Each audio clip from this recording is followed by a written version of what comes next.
Welcome to the Family Love Letter. I am honored to be your trusted financial advisor, helping you keep your financial house in order. I am grateful for the support of my business partner, Neuberger Berman, who understands my passion for financial planning. In mid-October, I learned about this novel love letter program. Little did I know while planning this event that my father would pass away 2.5 weeks ago, and our guest presenter, Karen Drancik's mom, passed away October 31st.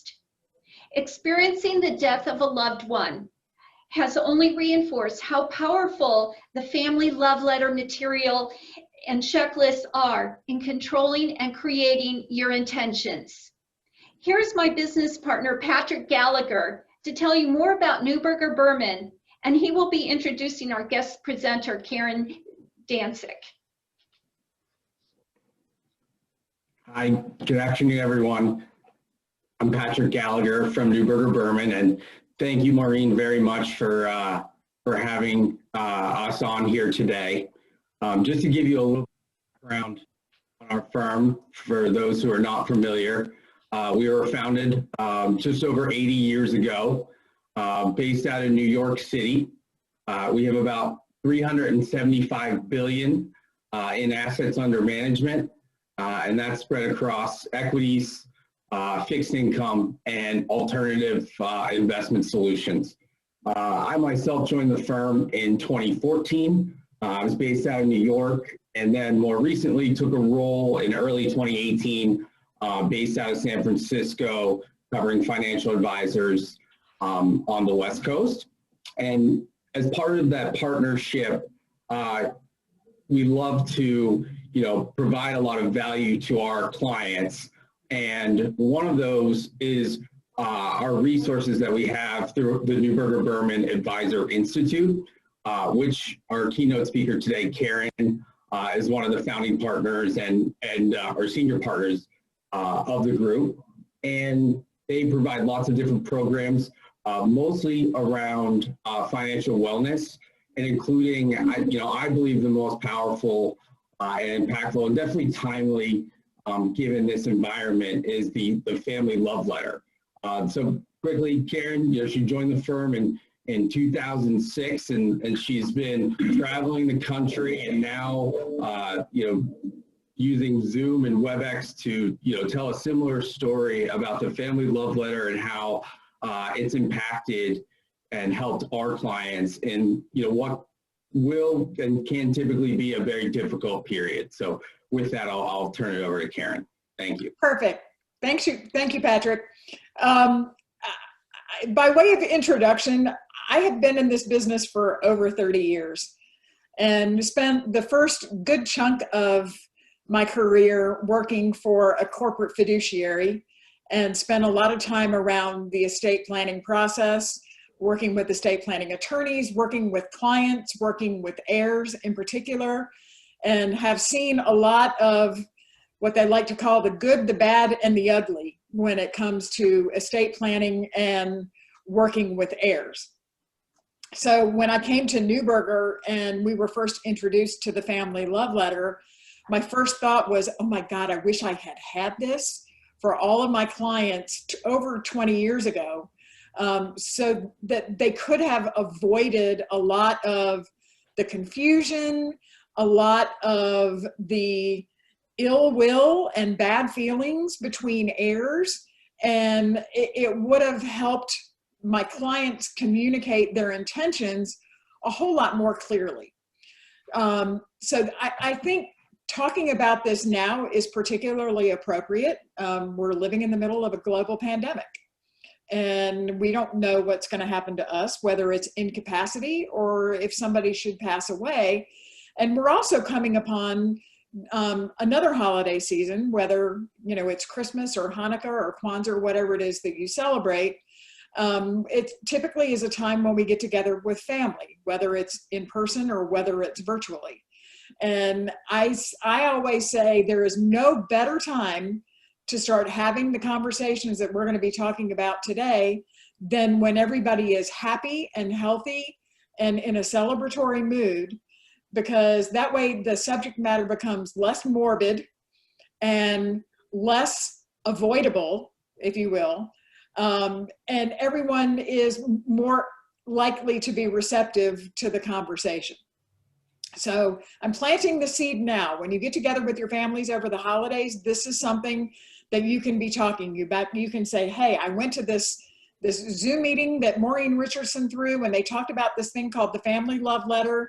I'm really going to get all this stuff together for you so that when the time comes, this is the only thing that you're going to need, okay? Well, not the only thing, but the first thing to get you started. So what are we going to be talking about? Well, give me 2 seconds, and I'm going to pull up a little, oh, I am disabled from pulling up a presentation. Is there any way that you can enable me to do that, Maureen? Let me.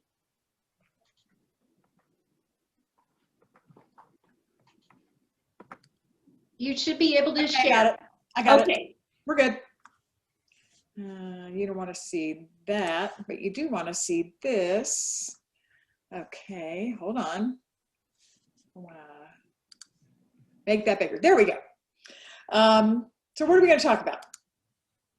First and foremost, it's going to be all of your wishes and all of your information that you're going to be communicating to your family. The first 3 big things that we're going to be talking about are your assets, your liabilities, and your insurance information. That certainly needs to go to your family right away. The next big chunk is going to be talking about your estate plans. And lastly, under your story, we're going to be talking about something called an ethical will that will actually not have anything to do with your money or your stuff. What it's going to have to do with is the stories that you want to share that you hope will be continued long after you're gone. So with that, normally when I do this meeting in person, it's always kind of fun to do this. I'll ask everybody in the room, how many of you would admit to having at least one junk drawer in your house? And 90% of the people in the audience are going to raise their hands and say, yes, I have one. Maybe I have more than one. Typically, they're in the kitchen, by the way, I'm finding. That, you know, if you can't find anything in the house, your last point of looking is always that, well, go look in the junk drawer. Well, you don't want to be having a junk drawer when it comes time for your children to start looking for things that they're going to need to either take care of you with during an incapacity or to get information that they're going to need towards settling your estate. You want to be a little bit more organized. And I'll tell you, the biggest reason for doing that is because they're going to be stressed out already. It's going to be confusing. It's going to be mind numbing to a certain degree, and I'm still living it right now. And it's it's a grief stricken period, and you don't want to compound the issue by leaving a mess behind. All you want to do is leave enough information so that the only thing your loved ones are going to have to worry about is consoling each other and bringing up really good memories of all the time that they had with you. So that's the big impetus for putting this together, is so that it's not one more additional burden that you leave for your loved ones. And if any of you have ever been an executor of an estate, you'll know it's a thankless job. It's not easy. It's time consuming. It's messy. And in some cases, it can be very expensive. And doing something like a family love letter can certainly make it easier and a whole lot less expensive when it comes to getting through the estate planning process. My firm came to this subject matter just after I joined the firm about 14 years ago. And it came about when my colleague, Sherry Brooks, actually met with a financial advisor client and 10 female clients of that advisor. And they were having an educational session on learning a little bit more about the investments in their portfolio. It had been our experience, and we were finding that a lot of spouses, particularly women, were not as up to speed as they would like to be. So our focus had historically been on educating women. Well, in the middle of this session, one of the clients stood up and she said, okay, this is all really great info, by the way, but let me tell you what you really need to know. because she had been widowed at age 38. And she stood up and she handed out 2 sheets of notebook paper to every woman in the room. And she said, "This is all the stuff that I wish I would have known before my husband passed away." Her story, her name is Robin, was that she and her husband had 4 children. They had been to see the estate planning attorney. They drafted wills, trusts, powers of attorney, and named guardians for their children. They'd done a living will, their healthcare power of attorney, the whole 9 yards. A buy-sell agreement for her husband's business. And the documents were messengered over from the attorney's office for their final signature on a Friday afternoon. And husband saw them on the table in the front entryway. And he said, "Oh, good, we'll take care of that over the weekend." He got up Saturday morning and went for his normal 6 a.m. run, and he never came home. He was struck and killed by a drunk driver at 6 o'clock in the morning. And she said that she had no idea how in the world she was going to manage her husband's business. She didn't know where any of the supporting documentation or assets or liabilities were because her husband handled all the financial affairs. And she said, "I knew absolutely nothing." And in the middle of it, she was trying to console 4 grieving children. So that was our impetus for coming up with the first thing that we created, which was the Anticipating the Unexpected brochure. And this is kind of like a precursor to Family Love Letter. Not as comprehensive, but it's a great tool for everyone to start having the conversation about what it is that you have and what you want to have done with it. In addition to that piece, it's a little slip-in that goes in the back pocket. We also created something called a surviving spouse checklist, because 9 times out of 10, when one spouse dies, the surviving spouse becomes the executor for the estate. And this is meant to be a checklist, if you will, on what needs to be done and when does it need to be done and what documents are needed when going through the estate settlement process. So this can be a nice companion piece to your family love letter because it's set out on a timeline and it's going to tell you what you're going to need to do if you become the executor. All right. Now, here comes the main event. In the process of creating a client presentation around anticipating the unexpected, my colleague Sherry ran into one of the founders of Family Love Letter. Her name is Donna Pagano. She does live in Southern California. She and her husband own an advisory practice, and she worked with an estate planning attorney, Jeff Scroggin, who is a friend who lives in Atlanta, Georgia, to come up with Family Love Letter. Donna's contribution was that she said that she realized early on in life that leaving little letters for her children at critical junctures in their lives was a big help in their self-esteem, in growing their self-esteem. And she realized quite quickly that the hardest letter she was ever going to write was going to be the one that they were going to open upon her demise. And she met Jeff, who was putting together a lot of the inventory and checklist information.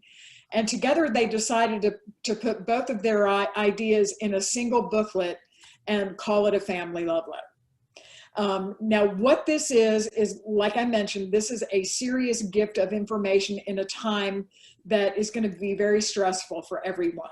And it doesn't just include the roadmap or the breadcrumb trail to where everything is. It also captures a lot of your personal history, a lot of family stories, a lot of what I like to call good advice that you want to leave for the next generation. So it's more than an inventory tool. It's more of a personal reference that you're going to be leaving to your loved ones after you're gone. And the purpose of it is not just to avoid the mess, but literally it's also meant to help preserve some of the relationships in your family. I can tell you 13 years working in a bank trust department that once the second parent passes away, the gloves come off. And the potential for a lot of old petty arguments and complaints amongst the children to raise their ugly heads again after you're gone is really high. Unless you leave a lot of very, very specific instructions and a lot of the why are you doing things the way that you're doing them. If you do that, it will help to keep the kids to continue to get along. I'll share a little bit about what me and my siblings are going through at the moment. But I think my mom did a nice job so that we're not fighting over everything. Now, what goes in here?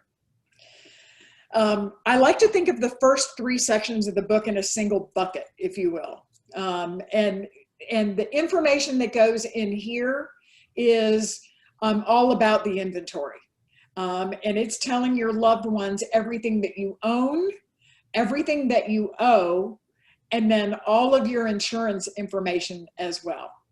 So for everything that you own or all of your assets, what you're going to be leaving in your family love letter is in each particular type of account. So checking account, savings account, investment accounts, and they come in a few different flavors. So maybe it's your 401k plan or your IRA, investment management account, if you have any annuities, mutual funds that are held outside of brokerage, you know, all of your property, etc. What you're going to be writing in your family love letter is where's the paperwork related to each specific account.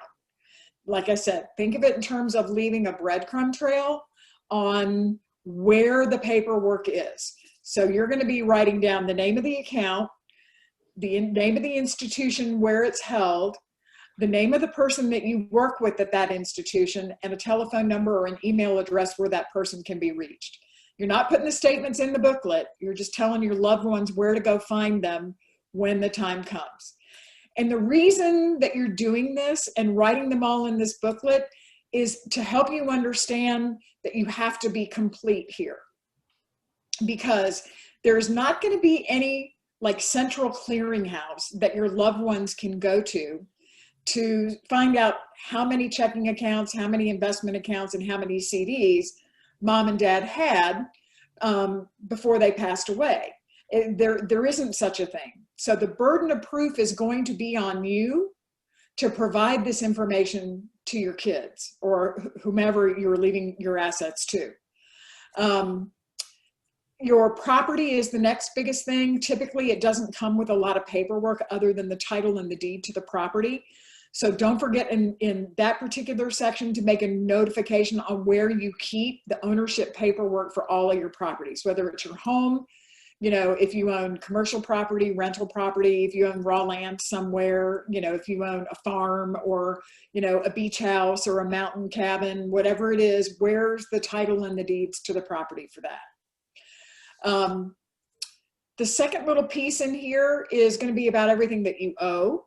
Now you're going to get a little bit of help here because if your kids don't see everything here and they suspect there might be more, they could go to your credit report, pull your credit report, and they'll find out how many accounts you had and how many of them have balances on them.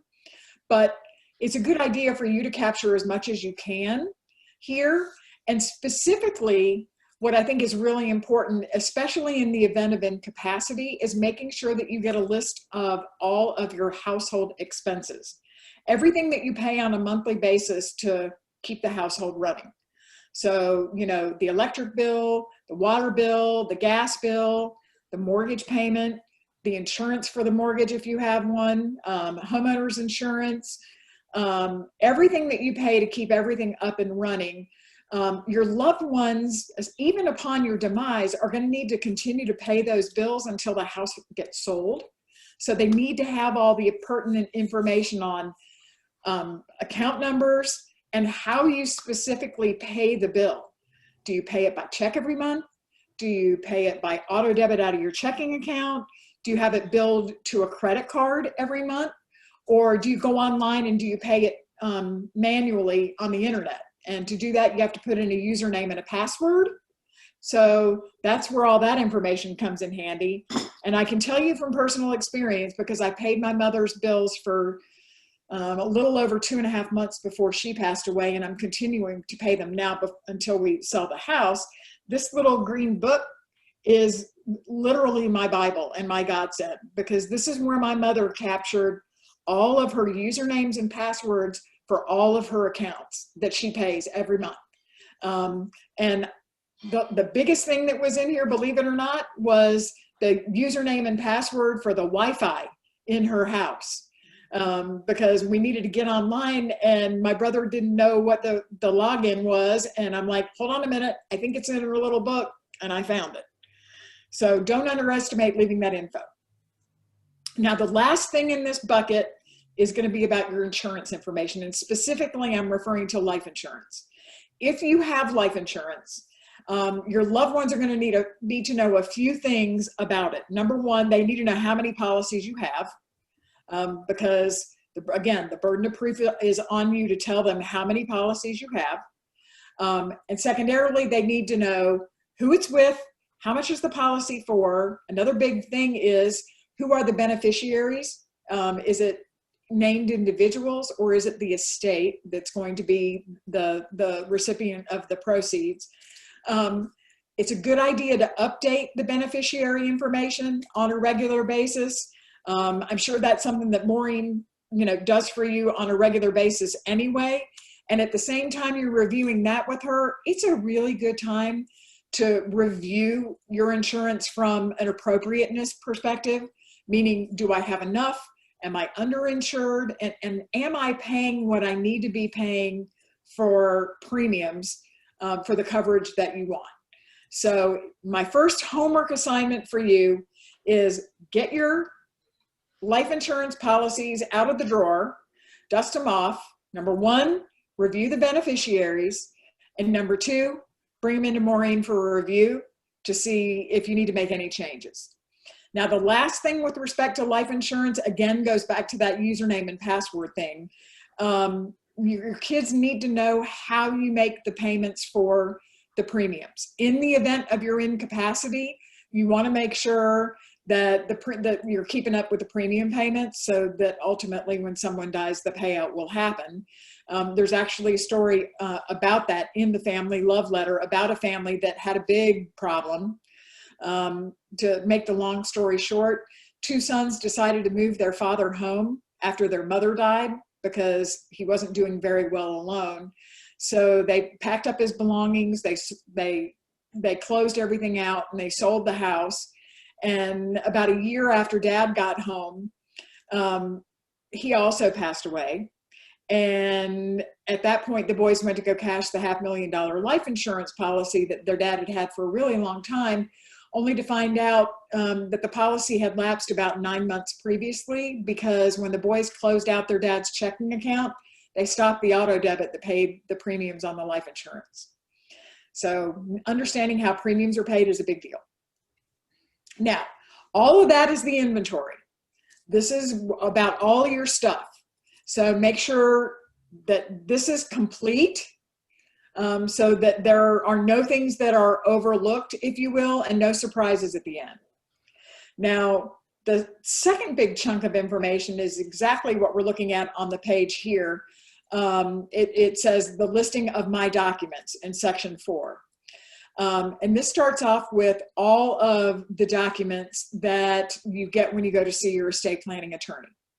So your last will and testament, if you have any trusts, whether they're testamentary or whether they're living, your healthcare power of attorney, your advanced medical directives, your durable power of attorney, or some people call it a general power of attorney. These are the documents you get when you get an estate plan. And what you are capturing here is when was the last time that it was renewed or looked at and signed, and where is the original. 99% of the attorneys that I've worked with over the last 12 years have said that these documents, the original, should be kept at home. So somewhere safe and secure, but accessible inside your home, so that when the time comes, your loved ones won't have a hard time finding them. Usually that means a safe or a lockbox, if you will. And I know, Maureen, you've got a good story about this. Yeah, my dad had his original documents in his safety deposit box. Okay. However, my brother who lives closer to my dad, who's the executor, was not on the safety deposit box. So my brother had to make about a half dozen trips to the courthouse to get one document, go back to the bank. He must have put on 100 miles on his car because he was not on the safety deposit box. So if your original documents are in the safety deposit box, make sure whoever is going to be responsible for your estate has access and is named on that safety deposit box. I'll back you up on that. I used to work in a safe deposit box area of a bank a million years ago when I was in college. And it's a big mistake that a lot of people make. Some people have what they like to call signers on the account that will allow somebody to get in. But most banks today will require that you have to be an owner, a joint owner of the box in order for you to be able to get in upon someone's demise. So I always say both spouses usually own the box together. At the death of the first spouse, add somebody else, whether it's an adult child or whether it's a friend, someone that your kids will know to go to get access to get the information out of it. That's a good point. And didn't your dad have some funky documents somewhere in his attic? Oh no, it was the tax return. Oh, that's right. And that's one of the things that thank you for reminding me. One of the things that you need to make a notation of is where are your previous year's tax returns so that your loved ones will know when you last filed your 1040. This one came back to get me. I found out literally a month ago that my mother still hasn't paid her taxes for 2019. She was way incapacitated, more than we know, back in April. Never filed. She did file the extension, so I have until the end of the year to get it done. But Maureen, your dad had a funky resting place for his tax returns. Yeah, on top of the refrigerator in the garage. My dad stored his documents in an attic space above the garage, and it's one of those pull down stair things. And my brother was calling me. He said, because I was reminding my brother, hey, we got to figure out who did dad's taxes because we need to file the final return and the return for 2020. And my brother said, I can't find the tax documents. And I'm like, okay, I'll help you locate them. I know my dad did not do his own taxes, which is also a great idea to have a professional tax preparer. But make a long story short, my dad, I think, was trying to store his tax documents in the attic. And I have a feeling a neighbor came by and said, hey, Lou, why don't we have a beer? And my dad left the tax returns on top of the refrigerator. And so it was like just happenstance that my brother found the tax documents on top of the fridge. Yeah. So you absolutely never know what you're going to find. And things are going to be in places that you can't possibly think of. I did an event many years ago where people were looking for the original will. This woman had passed away, and she had actually named her two neighbors. It was a single father and his son who had done a lot of work for her, and they basically took care of her. She had named them as the sole heirs to her estate, and they had a copy of the will, but they couldn't find the original. And they scoured that house upside down 3 or 4 times. And just before they were about to cave in and go through the process of getting the copy certified, they started to think like she did.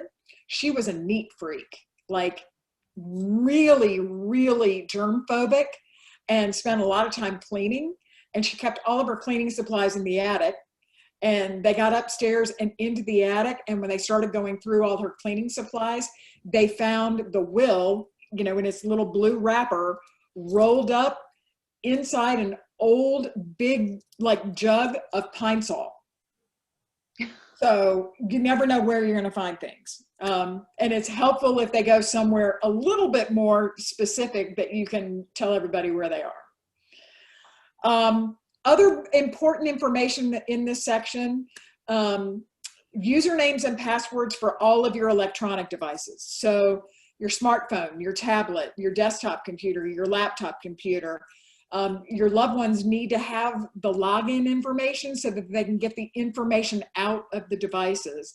And the number one thing they want to get is off of your phone, and it's not your pictures, although that is important, but they want to get your contact list so that they can know who to notify of your passing, and also get the contacts for Maureen, the estate planning attorney, and your tax professional if you have them listed there. Let's see, if you have a box, safe deposit box, where is the box and where are the keys? Really important, especially if you moved or if you have moved recently and the box is somewhere else. This should force you to think about moving the box somewhere closer, FYI. Let's see, the rest of this section is geared towards communicating your final wishes. So what do you want to have happen after you're gone? Do you want to be buried? Do you want to be cremated? Do you want, and when I tell you that there are more options under the sun than you can think of, I'm not far from the truth. There's a place in New Mexico that will fly your ashes into outer space. Green burials are popular now in the Pacific Northwest. There's the Neptune Society if you want a burial at sea. Some people want to donate their bodies to science for medical research. All of them have some kind of paperwork that needs to be filled out ahead of time. So let your loved ones know what it is that you want. I mean, it's fairly morbid, but I think everybody kind of has an idea of what you want. I will tell you the last place that you want to put that information is in your will. I hate to say this, but by the time they get around to reading your will, they will have long disposed of you. So if you want them to know what it is that you want, put it in your family love letter, and I encourage having a verbal conversation around what it is. This is, in my experience, is also one of the things that the kids will fight over because everybody has a different opinion and everybody will say that you said something different to them. So having it backed up in writing is helpful. If you pre-purchased your funeral plans, some people do that, especially when the first spouse dies and then the second spouse goes ahead and buys their plot and pays for it ahead of time. That's good information that also needs to go in a family love letter so everybody knows, okay, dad went here, so mom needs to go same place, here's the info. Lastly in this section, and I like to call this one particular page the Preserving Family Harmony page. This is around the distribution of your personal and your sentimental items. Your will is going to cover your big stuff, like the money in the house and some of the larger things that you might own, especially more expensive jewelry that people are specifically designating for others. But your personal and your sentimental effects, leave some idea of what you would like to leave to each specific person. It will keep them from fighting over it. Everybody has an idea of, you know, what they want from mom or dad, so to speak. And if they don't get it, sometimes they don't speak to their siblings again for a long time because their feelings get hurt over it. So start having conversations with your kids about what it is that they want. And then earmarking those items, whether you tag them, put a sticker on them, or make a notation in your family love letter so that there's no confusion. I got very lucky here. My siblings and I, before my mom passed away, you know, were sitting around while she was sleeping one evening and we're like, you know, is there anything particular that you want of mom's? And my younger sister looked at me and she goes, well, I told mom a long time ago, the only thing that I wanted of hers was her gold charm bracelet. And I'm like, oh my God, I totally forgot she had that. That's yours. And then my baby sister said, well, mom had a white gold charm bracelet that I said that I'd like to have someday. And I said, okay, great. That's yours too. And I looked at my brother and I went, I don't think you want any of the jewelry. So is there anything in the house that you want? And he goes, I want the 2 pictures that are hanging in the dining room. and that's a funny story. We all secretly believe that we're going to take them to Antique Roadshow someday and find out they're worth a lot of money, although we already know that they're not. But my brother said it's a really good story and I've always wanted them, so can I have them? And we're like, they're yours. And Brian looked at me and he goes, I already know that you want the silver. Mom told me, and it's packed up and it's in my car. So we didn't fight over anything, but it can very easily go haywire if the kids don't get along. So help them out by saying what you've got, who you're leaving it to, and why are you leaving it to that person. Maureen, did you have something to add here? Yeah, and it doesn't have to be expensive. That's true. Objects. My dad and sister had gone to Paris a few years back, and my dad got this funky little Eiffel Tower. And I thought it was like super cool because it lights up and it's like a $15 tacky souvenir, but I thought it was great. I told my dad, I'm like, wow, this is really cool. Well, he had a special note. To his credit, he left specific little objects. He knew I liked this stupid little Eiffel Tower thing, but he made sure that I got it because that could have created some friction with me and my sister. And, you know, so it's really nice. And then also, if I'm glad that I expressed that I liked it. And I think that's what family members should do. If there's something that's really important, express, hey, you know, I really like this. And, you know, it made our process a lot better last week. Yeah, I have been polishing my mother's silver since I was 5 years old. I've loved it. I've known the name of the pattern and who it was made by. It's Eloquence by Lunt, by the way. And I've always loved it. So my mother knew that that was the one thing that I specifically wanted. We did end up having to go around, you know, around some of her, you know, her china, her crystal. And, you know, we were lucky. Everybody was afraid to say that they wanted something. And we were all more than accommodating. But again, it can go so horribly wrong. I worked with a financial advisor in Tampa, Florida last October that had an estate planning attorney join us. And she said, don't underestimate the value of this page. She was working with a client who was the daughter of a client that she'd had that passed away. And this daughter received a ring from her mom that was not overly expensive. We didn't anticipate a fight over it.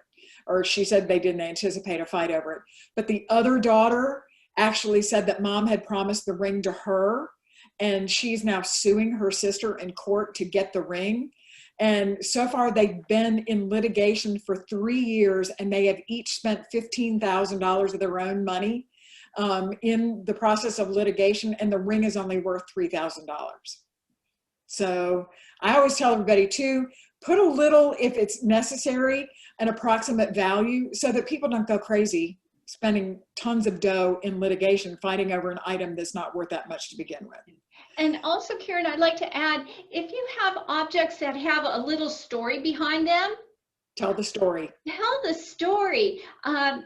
My dad, I was visiting him and he had this cool little poster that one of the men out of the fishing club created for him. He's an artist, and it was the cutest little thing. My brother and sister had it in the garbage pile. Oh, wow.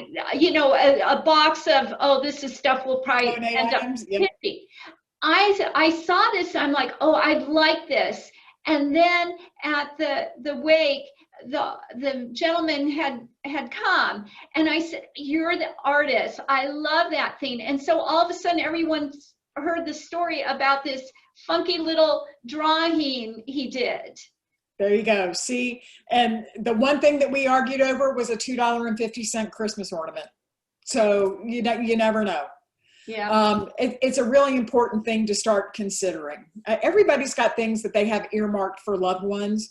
So, tell them and write it down. All right. The last section of this document is something called an ethical will. And what this is unlike your last will and testament. In my mind, your last will and testament is your legal will, and it's about the distribution of your money and your stuff and who it's going to go to and when they're going to get it. But your ethical will has more to do with the leaving of your collected wisdom, your experiences, your knowledge, if you will, to the next generation. It's what did you learn while you were here? Who were the people who were important to you? What ideas or, charities or faith were important to you and why?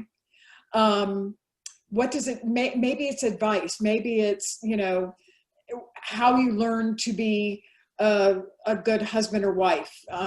What does it take to be a good and successful parent? How did you learn to be a good business person, or whatever it is that you do for a career? That type of information, I think, is invaluable. Talking about where you grew up, all the old family stories. I think still one of my favorite things is I had an advisor say that he realized that after his uncle passed away, that his father was the last surviving member of that generation in his family. And he wanted to make sure he got all the old family stories down. Some of them were cute, some of them were funny, some of them were sad.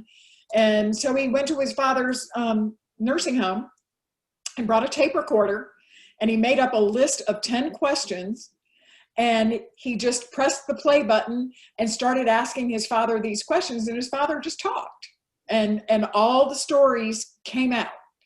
So, he has that on audio tape that he could transcribe at some point that he wanted and put it in writing, but he also has his father's voice telling all these stories. I grew up, the stories that my siblings and I loved the most were of my father talking about growing up with his brother. They were 18 months apart, and they fought like cats and dogs, but they did the dumbest stuff that ultimately became hilarious. Like the duck that they shot that was floating on a pond, that come to find out, they brought the duck home for dinner one night. My grandmother literally, feathered it or defeathered it and dressed it, and they invited their great aunts over for dinner, and they ate it one night. And over the course of dinner, one of the great aunts said, "Oh yeah, did you hear about our friend Bessie? Her pet duck has gone missing." Yes, my father and his brother shot the duck, and they were eating it for dinner. But see, those are the types of stories that you want to have continued long after you're gone. And I know my father is just rolling around laughing right now when I'm telling that story. But all the good stuff goes in here. Family traditions. What do you do for the holidays? Whether it's Christmas or 4th of July or Thanksgiving or Hanukkah, whatever it is that you celebrate. What do you do? Where do you go? What are the foods that you eat? I think some of the most treasured items that get passed from generation to generation are all the recipes for everybody's favorite food. So this year, when you're preparing the holiday meal, make a copy of it and give it to everybody while they're sitting at the table, and say, just in case I don't make it next year, here's the recipe. You can continue to have it. Philanthropy tends to be a big issue to talk about here. What causes did you support? Did you donate to your church or your synagogue or another philanthropic organization or fraternal organization, if you will? And do you want your loved ones to continue that after you're gone? So this is more of what I like to call the emotional side of estate planning. And it again, doesn't have anything to do with your money or your stuff, but a lot of times this can be more valuable than the rest. And I'm going to leave it right there and just close out by saying that this information is very confidential, obviously. So it should be somewhere safe in your home. If you have a safe, that's great. If you don't, then something that is lockable, whether it's a file cabinet or whether it's a lockbox somewhere. And I always tell everybody, in the event that you have none of those things, put it in a Ziploc baggie and stick it in your freezer, because it's fireproof and it's floodproof. And it's going to be something that's going to have to be emptied out at some point, and people will find it. And the other thing is that you need to notify whomever has been named as executor for your estate should be notified of the existence of a family love letter if you are inclined to share it with them ahead of time. I think that's a really good idea. But if you don't, just let them know when the time comes where they need to go find it. And Maureen, I'm going to turn it back over to you. Okay. There you Wow, go. Karen, this is really terrific stuff.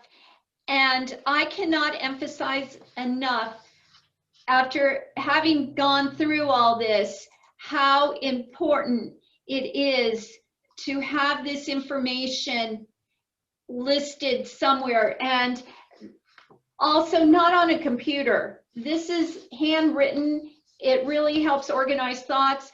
Also, when you're my client, I have access to, I've helped many families uncover assets that they had no idea existed, but I knew of their existence. I try to do beneficiary audits every year to make sure all your beneficiaries and your trusts are updated. But again, Karen, I really want to thank you and Patrick and My pleasure. Berman for doing this for my clients today. And if you have something that resonated with you today or you're unsure of, please give me a call and we will make sure that your family love letter and your intentions are in writing. Well, I thank everybody today for attending, and thank you again, Patrick and Karen. My pleasure. Everyone have a good week. Yeah. Take care.